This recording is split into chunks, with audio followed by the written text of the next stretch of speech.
Chitin എന്താണ് നമുക്ക് ഇന്നത്തെ സ്പെഷ്യൽ? ഇന്ന് നമുക്ക് ബ്രേക്ക്ഫാസ്റ്റ് ആണോ? രണ്ടും. ബ്രേക്ക്ഫാസ്റ്റിന് നമുക്ക് ഇതാ ഈസ്റ്ററൊക്കെ അല്ലേ, അപ്പൊ നമുക്ക് ഇതാ നല്ല ഇഡ്ഡലി, നല്ല പഞ്ഞി പോലത്തെ ഇഡ്ഡലി, അതിന് രണ്ടെണ്ണേ ബാക്കിയുള്ളൂ. പിന്നെ ഇതാ ചമ്മന്തി, പിന്നെ സാമ്പാറ്. സൂപ്പർ അല്ലേ?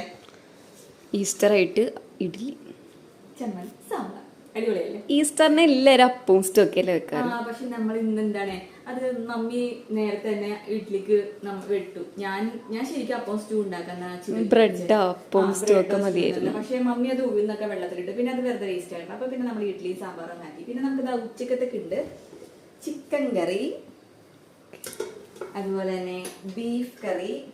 പക്ഷെ ഈ ബീഫ് നമുക്ക് വൈകിട്ടത്തേക്ക് എടുക്കാം. 2 കറിയും കൂടി നമുക്ക് ഉച്ചയ്ക്ക് വയ്ക്കണ്ട, കുറച്ച് വെച്ചിട്ട് നമുക്ക് ചപ്പാത്തി, വൈകിട്ട് ചപ്പാത്തി ആക്കിയാലോ? ചപ്പാത്തിയും ബീഫും അടിപൊളിയല്ലേ? അങ്ങനെ ആക്കാം. പിന്നെ തോരൻ എന്തെങ്കിലും കൂടി വെക്കാം.